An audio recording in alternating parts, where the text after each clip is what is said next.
This is Jordan Tower with JT News. Hey, Wendy, how you doing today? I'm awesome, Jordan. How are you? Pretty good. If you guys don't know, this is Wendy Day. She helps set up Cash Money's deal, Masterpiece deal. She helps a lot of artists get record deals and assist them in their career. She's a guru in the game. She knows everything about the music industry. And if you want to learn more about the music industry, youtube.com/This is Wendy Day. It's right below her name. So, today we are talking the rise and fall of DMX. DMX. What a I phenomenon. love his music. Yeah, his music is amazing. It touched everybody in some type of way, whether Absolutely. you grew up in the suburbs or you grew up in the hood. Yep. It was. You know what's interesting, Jordan? With many of the new artists that I've worked with, when I ask them like who their favorite rapper is, Yeah. almost everybody says DMX, which Really? is surprising to me. That Yeah, is because now I surprising. feel like back when he was hitting, he didn't get as much love as he deserved. Even though he got crazy love, Yeah. like he should be like Jay-Z status You're based right. on the people that he's inspired to start rapping. But I think it's part of part of him falling off the way he did and having the struggle with drugs Yeah. is what kind of hindered that whole thing, and the negative press outweighed the good press. Yeah. And that's how How it old always is he now? Roughly. 42. He's Jay-Z's 40-ish? age, isn't it? What is 45? Okay. He's in his mid 40s. Interesting. Yeah, and he embraces it. Keeps the beard going. Right. So he kind of hit the scene in 1991 around there, right? I mean, he didn't, not big, but like in a small level. Yeah, well, he was, I don't know when he started. I remember that he was signed to Rough House Records in Philadelphia Yeah. through Rough Riders. He was always Yeah. signed to Rough Riders. Yeah. Well, he popped up in 1991 on Unsigned Hype column in The Source in 1991. Okay. So that's Okay. what started. And then he did the demos. And he gets his name from the DMX drum machine, the Abraham DMX drum machine. Oh, that's cool. That's something cool. he used in the 80s. So he got his name, and then it evolved into Darkman X. Got Because it. they probably said, yeah, you can't be named after a drum machine, buddy. We got to come up with something cool for Yeah. this. Well, it probably would have been a lawsuit from DMX. Probably, yeah. And Darkman X just fits his persona anyways, Yeah. And wasn't there a DJ back in the day? This shows my age. Wasn't there a DJ called DMX? I don't Wasn't remember he out because of I was so young then. Philadelphia? I was only 9 in 1991. Gotcha. Yeah. Yeah, so I wouldn't even I was know. 29. Hey, whatever. Wow, I could be your mom. That's so weird. Oh, well. Let's not go there. Yeah, let's not go there. Well, I guess in 1992 he got a deal with Columbia. And Yeah, then they, through Rough House. Yeah, Right. that was the Rough House deal. So this Yeah. was before Rough Riders.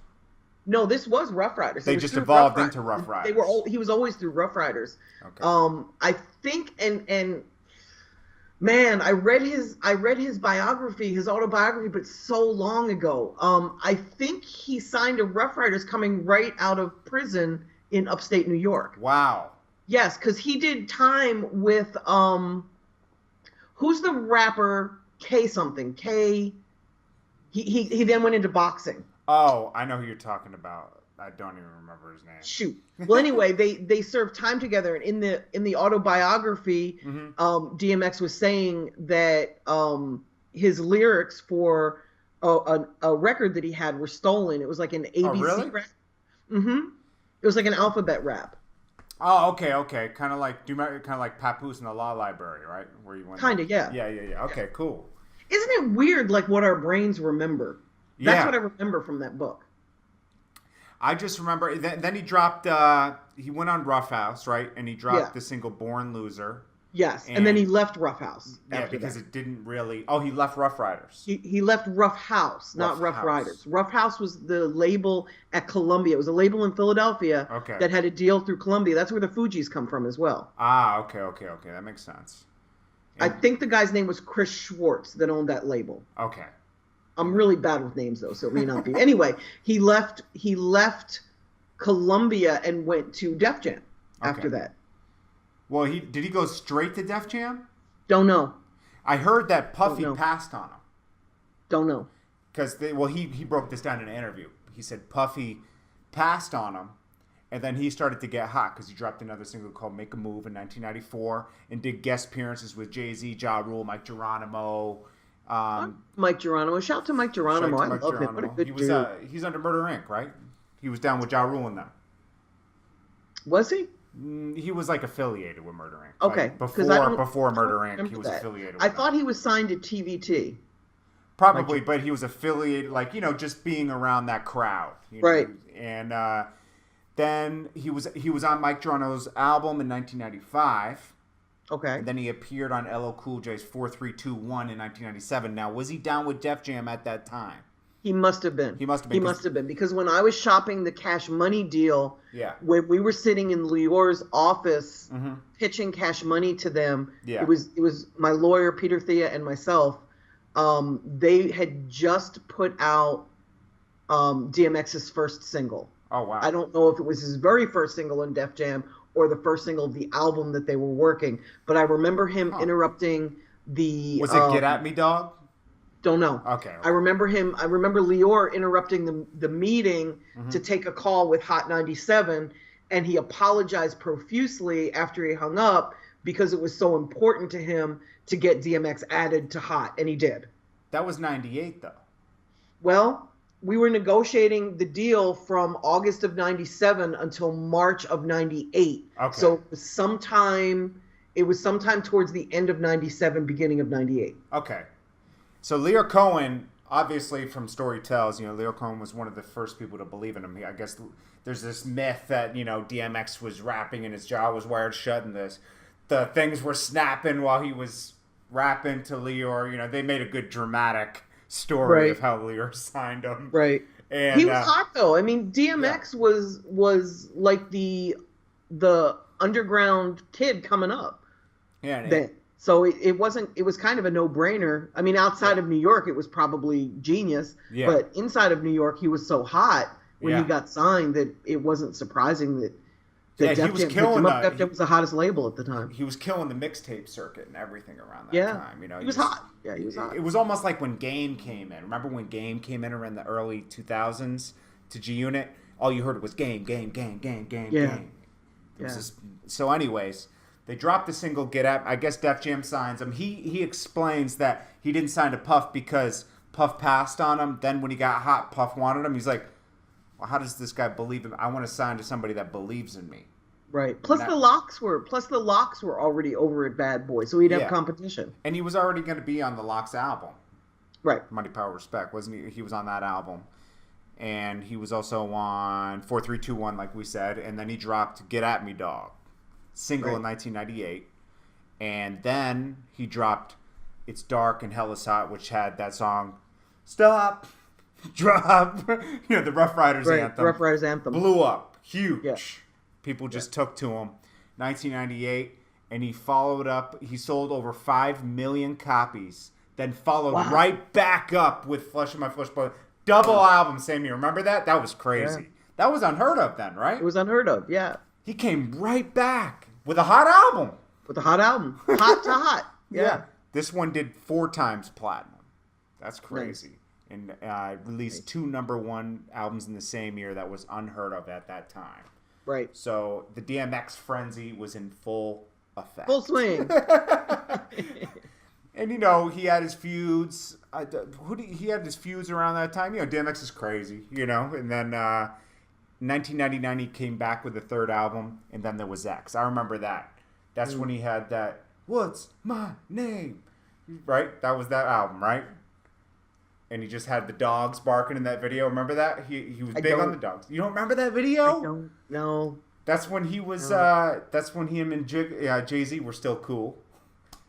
And don't forget, Jay-Z and him and Ja Rule were supposed to be a group at one point in the early stages before he got a deal. Remember that? I don't know. Well, now you know. Now I know. Do you remember seeing the MTV Diary of DMX around that time?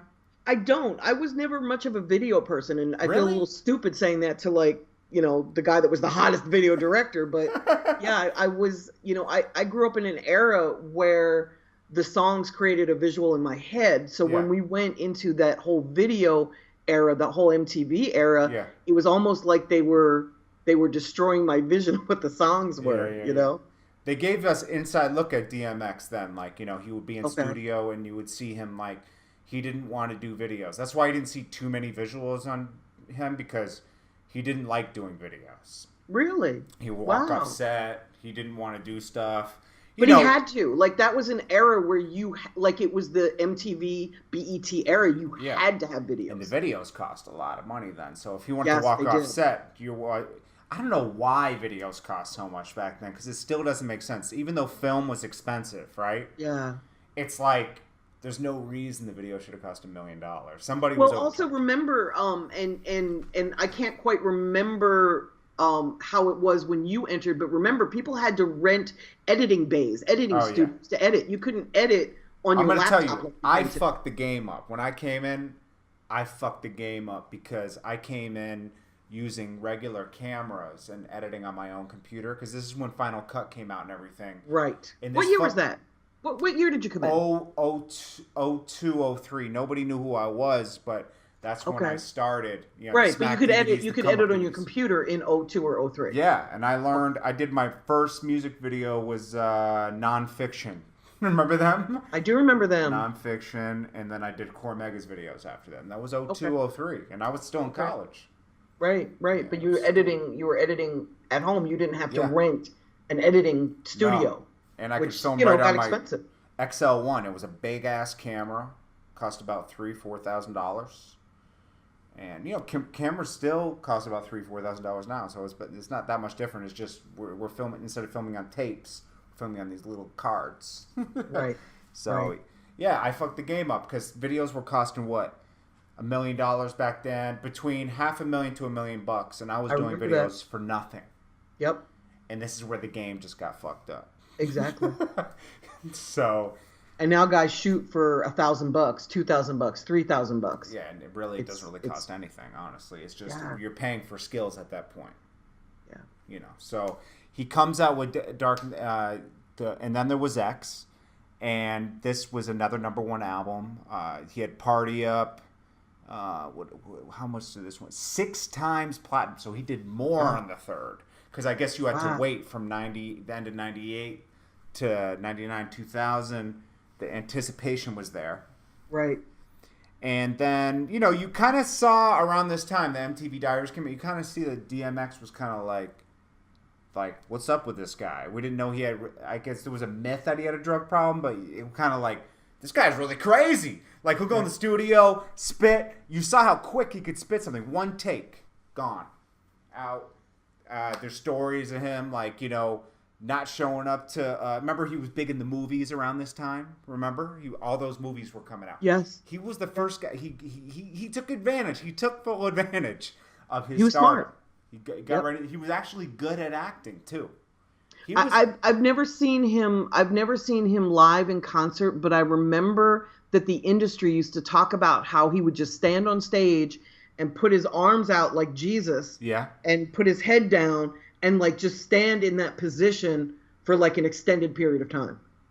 And like he would just stand there and the crowd would be going nuts and he would just stand there like. And he was probably just having an emotional moment. He probably was, yeah. Because, drugs will have you go up and down, and he's very spiritual. Let's not take that away from DMX. He is very spiritual, has a lot of trust in God, and he likes to pray. Remember, he was going to be a preacher at one point? He would always have prayer on an album. An explosive preacher. Yes, he would be. Yeah. He would give a lot of people their run for their money. Right. In fact, I could see him going that route eventually. Right. A lot of people thought he would be at that route now. So then he drops. So you start seeing he's kind of like all over the place, but he's an A-list actor at this point too. He's acting with Jackie Chan, all that stuff. And then he comes out with Grand Champ in 03, 04. And it's kind of dying down at this point. Because I think this is around the time, 50 Cent's big, the new big dogs in town in New York. 50 Cent. Right. When the new person comes in, Dipset was big at this time. And G-Unit. So it kind of like, DMX isn't the only act. It's Jay-Z, and it's not just Jay-Z and DMX anymore.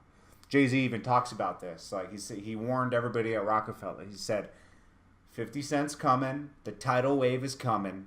Drop everything you can right now because it's about to be fucked up. He knew the business, he knew when the next big guy comes in, it messes the money up because everybody's focused on G Unit and Dipset. So DMX wasn't in our face as much anymore, and he kept going in and out of jail. Remember? I do remember. He always had legal problems, and we didn't know his drug problems were so bad until his wife and everybody talked about it later. And he has a mental illness, obviously. I mean, we all have our own demons. My demon is food. Me too. I always say that's my drug. Thank God I'm not addicted to crack, because I could easily, probably, if I was a drug addict, I'd be a heavy drug addict. Right now with food, I'm a heavy food eater. I gotta really control that. We all have that problem, right? Right. The food thing. Absolutely. We like to eat. Yeah, I'm a foodie. Yeah, me too. Yeah. Me too. Yeah, I'm not skinny. So. I love to eat, and food is better that, just because I can relate, like when people talk about how could someone be addicted to crack, right? Well, I could kind of relate it to food. Like, I could sit at home and eating a good meal to me is like everything. Yeah, me too. It's weird, right? Yep, Isn't it weird how our minds fuck with us like I celebrate with food. When I'm sad, I eat. When I'm happy, I eat. Yeah. Yeah, like food is... It's something I look forward to all day. Like right before I got on this video call, I was thinking about, where am I going to go for lunch today? Me too. I'm the same way. I'll look forward to my meal at night. That'll be my reward for I'm going to work hard. And if the meal is bad, it fucks up my whole day. Me too. Me too. Yes. And like a bad meal will just a bad meal is like, man, lunch sucked. Or dinner sucked. I'm the same way. Yeah. I'm already looking forward to Thanksgiving. It's a month away. I was already thinking about it, planning it online. Okay, I'm going to juice for the next 30 days, and I'm going to celebrate on Thanksgiving. It's an excuse. I'm going to juice for 30 days so I can eat on Thanksgiving. I swear I'm juicing. I'm not even eating right now. Wow. That's how it's two extremes for me. Either I eat or I don't eat. Right. Oh, that's saying feast or famine. Yeah. So anyways, we get back into DMX. He drops that. He still goes platinum. He said that was going to be his final album, The Grand Champ. It was still hot, but the buzz was dying off. Then I think he went to jail again. And at this point, he wasn't showing up to movies, remember? He stopped showing up to movie sets, though. Now he's on the F list. He's not even doing big movies anymore. Once you're blacklisted in Hollywood, it's over. Yeah. Would you say before? Yeah. Oh, yeah. So... No, I think I cut you off before that. Oh, I asked if he was in Phoenix because remember he went to prison at that famous institution where the guy who runs it makes him wear pink underwear. Do you remember that? That came around 07. Okay. 07, 08, because I think he probably went to jail. I forget where he went to jail. He was in and out of jail. It's hard to keep track, with this guy. Remember one time he went to jail because he impersonated. Remember he pulled somebody over. An FBI agent, yes. Yeah, because he said this guy wasn't letting me around him, so I pulled him over. I said, "Hey, bro, what's going on?" Could you imagine? Pulled him over. Yeah, I would like to do that. I thought it was hilarious. I suppressed the urge. Did you ever watch DMX's reality show around this time, 07, 08? No. He came out of jail, and this is when he was in Arizona. This is before he went to jail for a little stretch, right? Yeah. And his reality show was awesome. They had him riding horses in it. He's riding ATVs. He has his dogs. And then he'll go to like the store at like 3 a.m. and do crazy stuff in the convenience store. Like, it was amusing. I suggest you YouTube that reality show with DMX because that was the first. That would have been a hit show if you could have kept him focused more. Right. Man, and that's where you got an inside look to, his DJ and his personal life with his wife, and you kind of saw that everything's kind of like crumbling beneath him. Right. And then he went to jail around 08. I forget why he went to jail. I don't remember why did he go to jail in Arizona? It says right here. Drug charges and animal cruelty. And he went to jail for like 2 to 3 years around this time. Okay. He kept going in and out because, like, he'd be on probation and violate his probation, go back. So he just couldn't escape Arizona. He kept talking how Arizona was like the devil because he said he won't even fly over Arizona. Well, fortunately, you don't have to get anywhere. Yeah. So basically, this was the end of DMX to me. You know, he's F listed. He keeps going in and out of jail. Do you remember when he did the show with Ayanna Van Zandt? Is that her name? I hate that woman.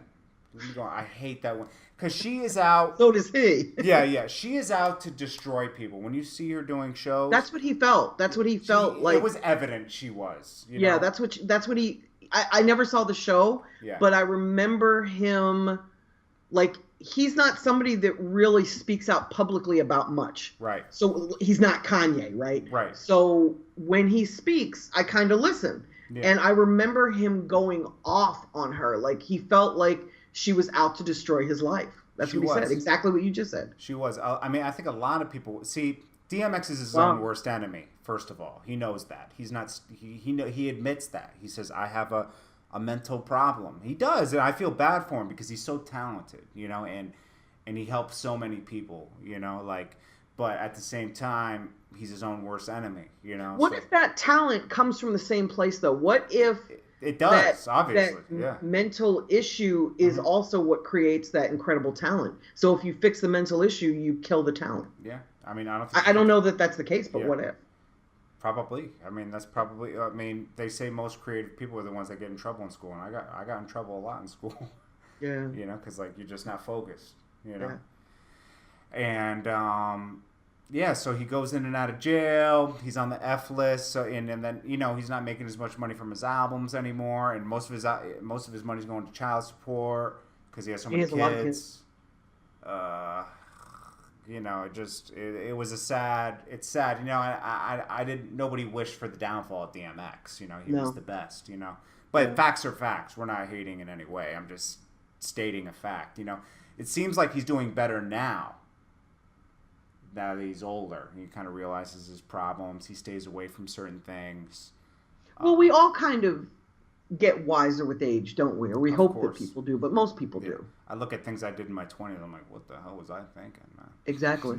I mean, I look at things I did last year sometimes. I'm like, what the That's funny.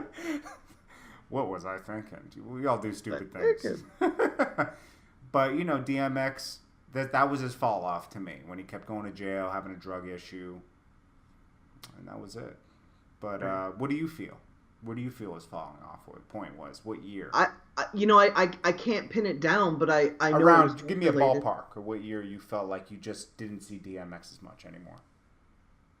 The early 2000s was when he was still selling records. Yeah. In the rest of the country, but in New York he wasn't the golden child anymore. His presence was like lacking. You know, the problem with living in New York, and one of the reasons that I don't now is that that's where everything's based. That's where media's based. That's where, you know, all of the music industry, fashion, everything seems to be like based in that one little nucleus. And because everything's based there, like, we'll be off of a trend, but it'll still be happening in the rest of the country. And that's so misleading because in New York, it'll seem old and outdated, but it's really spreading to the rest of the population. So it really is part of pop culture, but we're kind of over it when we're, you know, when we're in New York.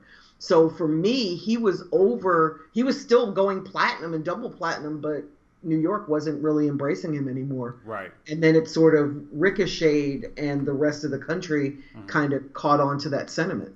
Yeah. No, you're right. And now he can't really, you know, he just tours now. He's a legend, you know, so he'll always have money. He's a legacy act now. Yeah, you know, he had hit records. Yeah, just like Mobb Deep. You know, they're always they make millions of dollars a year touring. So will DMX. Right. So that's the rise and fall of DMX in a nutshell. I'm sure there's a lot more details we can go into, but why? Right. That's just the brush of his career, and it was an amazing career. It was an amazing career. Like I said, almost all of the new artists, when I ask them who inspired them to become rappers, you know, they'll almost every single person says DMX, which is so surprising to me. Because I just felt like he wasn't, you know, when people say to me, Eminem, Jay-Z, I expect that. Biggie, I expect that. Yeah. You know? what I don't expect them to say is DMX, and almost all of them do, and it's amazing. Yeah, because his hot run was a good 7-8 years. Exactly. MGK really jumps to mind. When I first met Machine Gun Kelly, it was maybe 2011, and I asked him, who are your favorite rappers? And he's like, Wendy, I don't really listen to rap. Like, I'm into Tool, and he listed all these rockers that he listened to, and he said, but in rap, there's only two that I listen to, Jay-Z and DMX. Yeah, I saw him party with DMX once in Atlanta. It was pretty fun. That would have been a big deal for him because that was his favorite rapper, him and Jeezy. Yeah. All right, well, that's the rise and fall of DMX, and stay tuned for more.